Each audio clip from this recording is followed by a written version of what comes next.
Hey everyone, welcome back to my channel. I know I haven't made a video in like 6 months now, and it's not because I've run out of content to make. To be honest, I have a lot to discuss than I have the time to, but I just lost the motivation to produce content.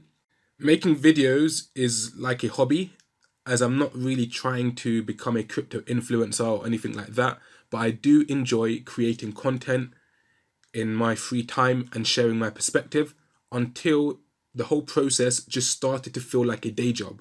So I took a break and it ended up being for 6 months. Anyways, in this video, I would like to talk about what David Schwartz said about XRP. Recently, David Schwartz was on a Twitter space talking about XRP. What he said was not really shocking to me, as I figured it out last year really, but nonetheless, even though it should put an end to a lot of the fictional theories surrounding the need for XRP within the financial system, it probably won't. The XRP community, a lot of these maxis are so entrenched within that XRP echo chamber that they will just dismiss what he says and call it FUD and say stuff like, they want retail out. We've heard that one before, right? Know what you hold. He is under NDAs and all the rest of it. And they use these phrases to justify a low performance with XRP when it comes to its price action, or to dismiss information they don't want to hear. However, let's try to be objective and listen to what David Schwartz actually says. So I'm going to play the clip and then I'm going to pause it to summarize what he says. So let's start. We're big believers in payments. We're not going to stop. We're not going to stop doing payments. That's not going to happen. However, I think these other use cases are extremely important, and I think you're going to see us producing. We're very interested in real world asset tokenization. We're very interested in an ecosystem of multiple chains with asset portability across chains. So you can have chains that can provide smart contract capability. You can have greater throughput. You can have chains that have data storage for NFTs without having to try to build one chain that's good for all purposes. So I think the answer is yes to everything except like reducing our emphasis on payments. I don't think you're going to see that from us. But I think you will see us looking into other use cases, metaverse use cases, NFT use cases. I think we're going to have to broaden. I think the next big bet for us is probably a sort of multi-chain ecosystem, starting with the EVM compatible chain, which will be nice because currently, like if you're in the XRP ecosystem, we basically just don't have a smart contract solution, and so having one that's industry standard will make it easier. Like you want to hire people to build, hiring people who know EVM, is very easy. So to summarize what he said so far, they are still believers in payments, Ripple, and won't stop working on that use case. They are now looking into other use cases for XRP and the ecosystem, like asset tokenization, metaverse, NFTs, building an interoperable ecosystem with multiple chains, and so on, in order to broaden the use case surrounding XRP. They want to create a multi-chain system starting with the EVM compatible chain, because the XRP ecosystem does not have a smart contract solution, which is an industry standard, and having one would make it easier for them to hire people to build on the XRPL. So that's a summary of what he's said so far in that clip. Now, if we go back to the primary use case for XRP, which is touted by the XRP community to be why XRP would reach $100, $10,000, or $100,000. It has always been about XRP being the center of the financial system, where digital value from all sources would flow through XRP, which acts as a neutral bridge liquidity asset for the financial system. It's as if they sell this idea that XRP or the XRPL is the heart of the financial system, where everything would go through it, flow through the network, and XRP would be the neutral bridge liquidity asset. And from going into XRP and flowing out of XRP, it would go to its destination. That has been the primary goal of XRP, which is supposed to give it tremendous value and world reserve currency status, the heart of the financial system, as they, the XRP community people, the maxis, portray it. So if that is the case, bear that in mind. Why does Ripple need to pivot from that massive, ambitious use case and broaden into trends like the metaverse, NFTs, and EVM compatible chains? Also, how many times have we been told by XRP holders that anything related to Ethereum is archaic, ancient, slow, expensive, and that financial institutions are going to be using XRP and the XRPL, leaving Ethereum behind, or anything related to it? So if that is the case, why does Ripple need to focus all of a sudden on EVM-based smart contract solutions for the XRPL? If the financial system is not going to care about or use any of that, but use the XRPL and XRP. Think about it. What I'm doing here, I'm questioning the claims that the XRP community have made. I'm taking on board what David Schwartz has said, and I'm posing these critical, objective questions to you for you to look at what the XRP community is saying, what David Schwartz has said, and how can you reconcile the two? How do you reconcile with being told that anything related to Ethereum isn't going to be used, to then see Ripple, needing to build industry standard EVM based smart contracts for the XRPL ecosystem? The only explanation is all that rhetoric about the financial system not using anything Ethereum related, be it a private forked code off of Ethereum because Ethereum is slow and expensive, is simply not true. And I've also shown this from my content as well, that it's not true. A lot of these financial institutions, when they're building out these private networks, okay, not only is it forked off of some Ethereum coding, but they are all mostly EVM compatible, which is what XRPL network is trying to build, an EVM based smart contracts. But all these financial institution networks already have EVM compatibility, EVM based smart contracts. So it's clearly the case that Ethereum technology, forked versions of Ethereum technology, and so on, is still being used and adopted and is relevant. And if it wasn't, the XRPL would not feel the need, Ripple would not feel the need to implement that within the XRPL. And they're doing it late because many of these networks out there, public chains, already have it. So in reality, we find that nearly every major chain out there has long had EVM-based smart contract functionality and AMMs as well. However, the XRPL is literally playing catch-up now in 2024, trying to incorporate it. But the point is, if they were irrelevant to the financial system, because anything related to Ethereum is archaic and everyone will be building on the XRPL and using XRP within the financial system, then there would be no need for the XRPL to need to build EVM-based smart contracts. It would be a waste of time, right? Also, another point is, why do they even need to broaden their use case beyond just focusing solely on payments, wasting time on metaverses, NFTs, and trends, if XRP is the main chosen solution by the financial system for payments? Think about that. That literally makes no sense if that is really the case. If you have XRP and it's a done deal that it's going to be used in the financial system sought after by these institutions for payments, then why are you talking about broadening the use case in these crypto trends like metaverse and NFTs?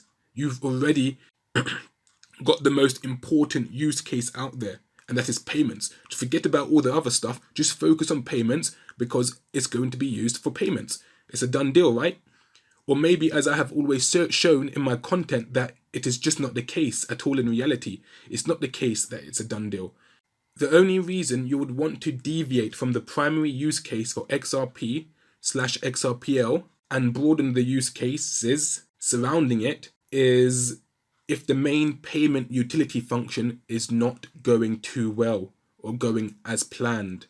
Another point I would like to unpack is that it should now be obviously clear to everyone that the BIS project mBridge is not the XRPL or using XRP, nor was it built by Ripple and those claims are nothing but unfounded rumors. I've already debunked most of these claims, but people are still to this day out there saying mBridge is the XRPL.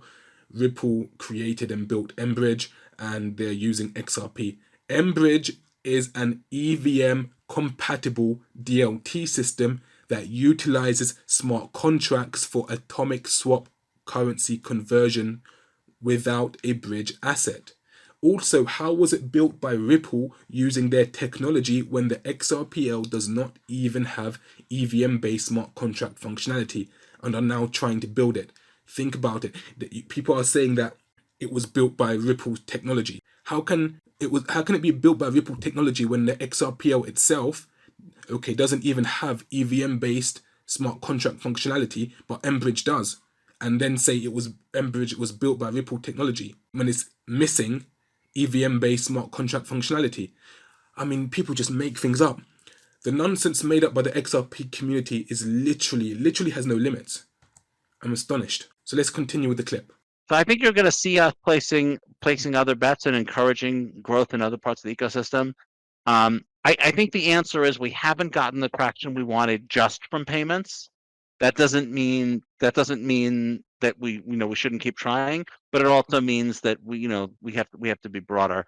Way back in 2015, when Ripple decided to focus on payments, our thinking was that everything else could be done by everybody else. But if we were going to get institutional payments in the cryptocurrency space, someone was going to have to build products that were regulatory compliant, that were well supported, that could withstand third-party audits. It was going to have to be something that was done by a company. It couldn't happen organically. So we focused on institutional payments. But we're a lot bigger than now than we were in 2015. We have a lot more resources. We have a lot more employees. We have a lot more technology, and we can do way more than one thing at a time. And so I think you're going to. The fight I always used to have with Stephen Thomas, the former CTO, was, okay, we can do more than one thing, but can we do 7 things? Can we do 10 things? Can we do 3 things? I think you're going to see us increasing the number of things that we're doing and offering a sort of ecosystem of tools that that will support all of those different use cases. So to summarize, Ripple wants to place other bets and encourage growth in other parts of the XRPL ecosystem by offering tools that will support different use cases for XRP beyond payments. Also, Ripple have not got the traction they wanted just from payments. Hear that one. Ripple has not got the traction they wanted just from payments. Very important point he made. And there you have it. It's all clear why they want to also focus on other use cases for XRP beyond payments, because they have not got the traction they wanted from payments so far. Now it makes sense, right? Why they want to broaden the use cases for XRP beyond just focusing solely on payments, because they're not seeing any traction. If you listen to the hopium within the XRP echo chamber since November 2022, they have been claiming XRP will be used by the financial system on numerous dates. Who remembers? ISO 20022 in November 2022, XRP is going to be used by the financial system and it's going to moon. Then it moved from March 2023. Then it was ISO 20022 is going to be used by the financial system, and that means XRP is going to be used by the financial system. And something about Swift using it. Then it went from May 2023 when the Swift transaction manager was going live. That means XRP was going to be used by the financial system. Then it was November, I think, was it August, November, something around that time, another date, something about FedNow using XRP. Nothing happened. And I mean, it's just literally been date after date after date where people claiming that XRP is going to be used by the financial system and nothing happens. And most of these dates I have successfully debunked well before the date arrived, telling you nothing will happen. If you've been following my channel during the ISO 2002, ISO 20022 era, where I was clearly saying way before November 2022 that nothing will happen in November 2022 and nothing will happen in March 2023. And the XRP community just couldn't accept it. They couldn't understand it. I was saying it before it happened because I just understood the documents better than most people in the space that were reading the documents and didn't understand it. And then you're going to have another date. The next date is going to be 2025, when we move from the coexistent phase, and now all banks are supposed to be on the ISO 20022 standard. People are going to say that's when it's going to happen. And I'm going to say again, I don't think nothing's going to happen then as well, because ISO 20022 coming into existence and being used by banks does not necessarily mean that XRP is now going to be used. But while they have been selling you a dream of XRP mooning just around every corner, all these XRP influencers out there, the reality is Ripple are not getting any real traction with XRP for payments. Of course, people are now going to say it's because Ripple is in a lawsuit. We've all have heard this one, and the financial system is waiting for regulations and clarifications surrounding digital assets before they will use XRP. But my question to you is that the real reason why XRP has not had any traction from payments? Was not the lawsuit just a USA issue, and the rest of the world already accepted XRP as a utility token and not a security? And another interesting point, if regulations was the main reason why XRP has not had adoption within the financial system, then why would Ripple need to consider broadening XRP's use case beyond payments when regulations are going to come anyways? Think about that one. Why waste resources on anything unrelated to payments if regulations is the only barrier before XRP is bought up like crazy by the financial institutions around the world and utilized for payments? Do you understand what I'm saying here? If that's the only reason why XRP hasn't skyrocketed yet is regulations, and we all know regulations is coming, then there is no need to focus on broadening the use cases surrounding XRP, because okay, it's literally a throne's throw away from being adopted. So why waste resources on anything about broadening the use cases surrounding XRP if it's a done deal with all these NDAs that they have signed, that straight after regulations, everyone's rushing into XRP? And that's what we're sort of made to believe by the XRP communities out there. And I say XRP community, the XRP influencers within the community, they're now saying it's because of regulations, after regulations, post-regulations, XRP is going to be used, it's going to be skyrocketing, the price is going to skyrocket, the flip is going to be switched. All the same nonsense we heard for ISO 20022, they're now pushing it back, and they're placing all that nonsense behind regulations. ISO 20022 came and nothing happened. So what if regulations come and passes through and nothing happens? Think about that. People speak about regulations as if it is a done deal, that once we have it, the financial industry is going to go crazy for our XRP. Is that even factual? You tell me. Or just another wild, speculative hopium theory the XRP community are putting out there to cope with the wait? What happens once regulation and clarification of digital assets occur if XRP still does not gain any real traction within the financial system after? Then what? Would you then claim it's market suppression, as they want retail out before they flip the switch or something? I can imagine a lot of people saying that, oh, they're suppressing the price because they want retail out. Once they get retail out, I mean, the price has been suppressed for 13 years, right? Once they want retail out, the price is still below $1. Then they're going to flip the switch and it's going to go to $100,000. If you have been following the space of how the financial system is utilizing and building DLT systems for CBDC payments, it would become very apparent that they don't really talk about the need for XRP or the XRPL. And this is something I noticed in 2023. I've done content on this. If you followed my content, I know my videos don't get that much views because they're not really exciting. They're not telling you that you're going to get rich with XRP anytime soon. So for those of you who have watched my content, you would see that there are so many alternative solutions out there, okay, that can do CBDC interoperability and exchange CBDCs with another CBDC, or one form of value with another form of value, and it does not require the XRP or the XRPL or a neutral bridge token. And this probably explains why the XRP community tries to hijack it all and claim everything is XRP or the XRPL, because the reality for them is it is a hard pill to swallow, that none of it is actually using XRP to facilitate their CBDC interoperability and payments. And this is why you see everyone claiming, when Project mBridge came out, even people that are supposed to be tech gurus in the space. It's the XRPL. It's using XRP. No, it's not. Project Icebreaker. It's the XRPL. It's using XRP. No, it isn't. Project Umber. It's the XRPL. It's using XRP.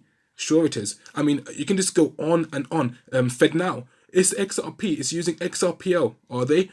Swift. Transaction Manager. It's the XRP. It's using XRPL. Is it?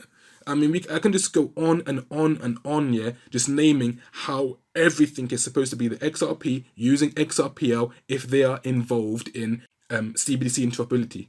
But none of it is the case. None of it is using XRP. None of it is using the XRPL. And that's the reality. That's why David Schwartz is out here saying it's not getting any traction. And then you see the XRP community coping really hard with what he's saying and trying to make excuses like it's because of regulations or it's because of this, it's because of that. They just can't accept the reality that it's not gaining any traction. Ripple needs to look at other avenues to give XRP more utility, which is why they want to focus on metaverse, NFTs, and so on and so on.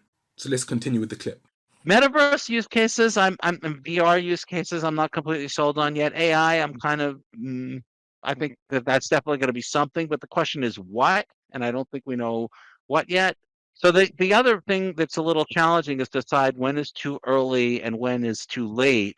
I think with NFTs, like Ripple decided that we cared about NFTs a little bit too late, and I think maybe with CBDCs we may have decided a little bit too early. And so I think it's going to take some process of deciding how hard we want to commit. Like if we decided we wanted to make a major commitment to metaverse use cases, I'm not even sure what that would look like right now. Like I'm sure there's plenty of people who would love to tell me like what they think the metaverse use cases are, but it's very hard. It's hard to know what's right. And so you have to sort of calibrate. You can't wait until somebody else makes $1 billion in a field. That's basically what we did with NFTs. We're like, we don't think NFTs are a thing. We wait and we're like, oh shoot, somebody just made $1 billion in the NFT space. We probably should pay attention to it. And obviously that's a little bit too late. But if you jump on too early, then you're following every fad, and that's very stressful for engineering teams to spend months building something like, oh, actually, that turns out that's not a thing, and then tell them to, there's nothing worse for an engineer when they put their heart and soul into a project and then like that project doesn't become a thing. So calibrating is challenging.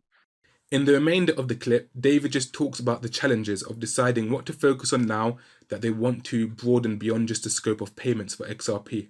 Now, needless to say, many from the XRP community did not like what David said in the space, and they found it difficult to cope with it, as I'm going to show you, which led to David having to try and explain himself and do damage control to calm down the mob. So here we have a comment on Twitter in relation to the clip where David said what he said, and by No Tilt, and he says, yeah, because they were sued, laughing out loud. No one investors or on boards when they are in a lawsuit, laughing out loud, just saying exactly the typical nothing's happened because of the SEC narrative. By Mayor of Offshore, it seems all too coincidental to me that Larson's wallet gets hacked and Schwartz comes out with this right when we expected one final flush, did we? Before we are supposed to take off like back in 2017. So he's saying basically David is spreading FUD to flush retail out before we moon. We've heard that one before, right? I'm not buying this FUD. Yep, he calls it FUD. Calling things FUD is literally the most unintellectual way of dismissing something, because you can't really objectively criticize what he's saying, so you just dismiss it as FUD. And a lot of my content was dismissed as FUD when I was talking about ISO 20022 and nothing happening in November. Just FUD, FUD, FUD, FUD, FUD. And I turned out to be right, obviously. I provided why my reasonings led me to nothing happening, but no one couldn't objectively challenge what I was saying, so they just dismiss it unintellectually and call it FUD. So this guy says, I'm not buying this FUD. Maybe I'm just an idiot. You said it, not me. But we haven't had any negative news in months until now, which is exactly when we are supposed to get a price drop.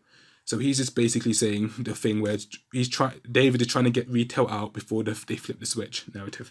These guys, they recycle the same narratives over and over again to basically dismiss and justify poor price action or dismiss any negative information they don't want to hear about their investment. So here we have Fibby charts. He says, laughing out loud, this guy is not going to tell you what you want to hear. Let me guess, it's under NDAs, so he's going to deceive us. Have you all not learned that yet? I'm a top 1% holder and have said this over and over, only to be correct because price is still dropping. We are going back to 0.15 to 0.17. We will not go anywhere new until post 2025. It's very clear in writing, should you care to look it up, when ISO standards will be fully adopted and banks are all in. Until then, wait for the real buy, then leave it alone. So this guy is on that ISO 20022 now theory that after 2025, when we leave the coexistence phase, okay, that XRP is going to skyrocket and moon. Well, if that's the case, shouldn't we see some tremendous price action from now until 2025 during the coexistence phase? Because there are some banks that are using ISO 20022, and even the banks that are not using ISO 20022, the coexistence phase is a translation phase. So I can't remember what the old standard is called, but it just translates the old standard to ISO 20022 when it comes to messaging. And shouldn't we have banks using ISO XRP then, because ISO 20022 is still being used? But he thinks after 2025, and that's another date that they put out there, is when it's all going to happen. And his reasoning is not because of anything but the ISO standards, that's why. And like I said before, ISO standards being adopted does not mean XRP is going to be used. And here's XRP Research Unit. Seems like a disconnect from Ripple or NDA in effect. Yep, the typical NDA narrative. Maybe he's not involved at corporate meetings. So he's basically trying to say that David Schwartz, okay, he's probably out of touch with reality. And he's not involved in the meetings where the future of XRP is discussed and how the financial system is going to use it. Maybe that's the case. Maybe there's compartmentalization and only what's Chris Larson and what's the other guy's name? I can't remember. What's his name? Brad Garlinghouse. Maybe Chris Larson and Brad Garlinghouse are the only two that gets to sit in these meetings where David Schwartz is not privy to. And in these meetings, they're told how post-regulations XRP is going to be used, the financial system are going to dry up the supply of the XRP tokens, and lots of value is going to be flowing through XRP, and it's going to be a global phenomenon, a worldwide phenomenon, and so on, maybe. And David Schwartz is just not privy to these meetings, or doesn't know the actual number of banks Ripple is working with. Now, that's a video in and of itself, how ODL doesn't really increase the value of XRP. So Ripple could be working with so many banks who are using ODL, and that does not actually give XRP value, which is why we could have a low price XRP despite the utility of ODL by these banks. So anyways, news, press releases, meeting notes suggest they have deep market penetration. Is that right? Now here is what David said to people that were basically didn't like what he was saying. David had to calm them down, make them feel better. I guess I didn't pick the best phrasing. No, David, your phrasing was perfectly clear and was the best because it was explicit. Ripple is not getting any traction, or XRP is not getting any traction for payments. But it wasn't the best phrasing because you hurt too much feelings within the XRP community. But for objective minds, that was a perfect phrasing. There's no blockchain. So look at what he does here. There's no blockchain that people are really using for payments, at least from my perspective. XRPL was built for and is great at payments, but I don't think anyone is satisfied with the current level of adoption. So you can clearly see David is trying to do damage control here. In the space, he was talking specifically about XRP and how it has not got traction. But here has to take a step back and make it more general to please the XRP community by saying no blockchain is really being used for payments and no one is satisfied with the current level of adoption with any blockchain. All this to calm the people down. Truth is, the only public DLT systems built with the main purpose to tackle payments directly within the financial system in the top 50 is probably XRP and XLM, as far as I know, and neither have gained traction. But in private environments, these financial institutions are building DLT networks, systems, which may very well be gaining traction and what would very likely be used once regulations are in full swing. People assume the public DLT systems have no traction because of a lack of regulations, when they could still also have no traction post-regulation too. And that's something people need to consider. And you cannot rule that possibility out either. And I'm not saying post-regulation, all public DLT systems will have no traction. I'm not saying that at all. There would probably be post-regulation a lot more traction within the public DLT systems and their tokens and their utility tokens. However, what I'm saying is, just because we have regulations, we cannot assume now that the financial institutions have an interest in utility tokens like XRP for payments within the financial system, or being used as a neutral bridge asset within the financial system. You've got to look at the purpose of these tokens. Just because we have regulations, it does not mean now XRP is going to be sought after by these financial institutions because they need it. Maybe they don't need it. Maybe regulations are put forth and it's for their own DLT systems, their own stable coins, their own CBDCs, and their own networks, which they're going to use. We cannot assume they're going to use a public network just because of regulations, a public network in relation to payments. However, post-regulations, there could be other utility tokens that's not necessarily trying to disrupt the financial system, and they could gain a lot of utility. So regulations, of course, is needed, and it's a good thing for the space, but I'm just saying we cannot assume, as most people do, that once regulations are here, okay, that they're going to flip the switch and XRP is going to be high value, $100, $1,000, $10,000, $100,000. We've seen all these price predictions, right? So to conclude this video, it is clear to me personally that the XRP community have a lot of people that are out of touch with the reality of XRP. They hold onto hopium, theories, fiction and speculation to give them conviction in XRP with very little factual, objective-based evidence, because the reality doesn't look as exciting as the fantasy does. XRP is simply not needed for payments or CBDC interoperability as a bridge. I've already shown this in my videos, so go and watch my content if you don't know what I'm talking about. It is just an optional method that doesn't seem to be gaining any traction so far, according to David Schwartz, and it's clear as well when you look at the price. And right now, the XRPL is lagging behind, playing catch up, trying to build AMMs and EVM-based smart contract functionality within the ecosystem that other public and private chains have been using for years already. And that's another thing. People talk about AMMs like it's going to be a game changer for XRPL. I mean, how many networks do we have that already has AMMs? I believe Stellar, the XLM network, already has AMMs. So again, it's just all hype, and it's just pure hopium and hype. With that being said, thank you for watching. Don't forget to like, subscribe, and hit the bell notification icon so as to not miss my next video.